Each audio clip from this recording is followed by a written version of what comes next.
আসসালামু আলাইকুম।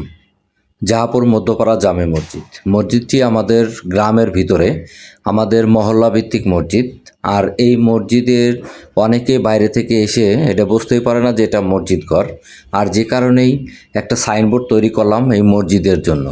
আসলে এই মসজিদের আরও অন্যান্য কাজ চলমান রয়েছে। অনেক সময় দেখা যায় যে অর্থের জন্য কাজগুলো সম্পন্ন করা সম্ভব হয় না। যারা আমাদের এলাকার বা আশপাশের যারা বাহিরে থাকেন, যারা প্রবাসে থাকেন, তারা ইচ্ছা করলে বা চাইলে আমাদের মসজিদে কিছু অনুদান দিতে পারেন উন্নয়নমূলক কাজের জন্য।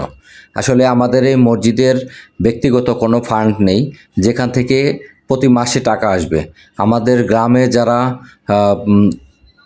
কর্মজীবী ভাইয়েরা আছে, তাদের কাছ থেকে মাসিক কিছু চাঁদা নিয়ে এই মসজিদটি পরিচালনা করা হয়। এই মসজিদের বিদ্যুৎ বিল, মসজিদের ইমামের বেতন, এছাড়া অন্যান্য যে বিষয়গুলো আছে, এটা সম্পূর্ণই আমাদের গ্রামে যারা বসবাস করি আমরা সমাজের, এই সমাজের লোকজনের টাকা দিয়ে মসজিদটি চলে। আর যে কারণেই সবসময় উন্নয়ন কাজ করা সম্ভব হয়ে ওঠে না।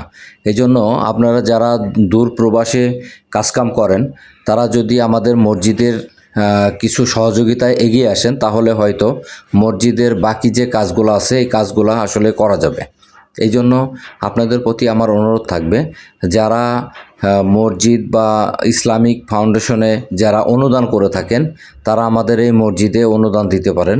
দিলে আমাদের মসজিদের কিছু কাজকাম বাকি আছে, এগুলো আমরা অতি সহজেই করতে পারবো। আর আমাদের এই মসজিদটি হচ্ছে জাহাপুর গ্রামের ভিতরে, জাহাপুর মধ্যপাড়ার ভিতরে, থানা হচ্ছে মধুখালী, জেলা ফরিদপুর। আপনারা যারা সহযোগিতা করতে চান, অবশ্যই এই মসজিদের সভাপতি, সহসভাপতি এবং আনুষ্ঠানিক লোকজন আছে, যে যার কাছে খুশি আপনি দিতে পারেন, অথবা আমার এই ভিডিওর কমেন্ট বক্সে কমেন্ট করতে পারেন। আমি আপনাকে মোবাইল নাম্বার দিয়ে দেবো, আপনি সহযোগিতা করতে পারেন। ধন্যবাদ সবাইকে। আমার ভিডিওটা ভালো লাগলে অবশ্যই লাইক, কমেন্ট, শেয়ার করবেন। আসসালামু আলাইকুম।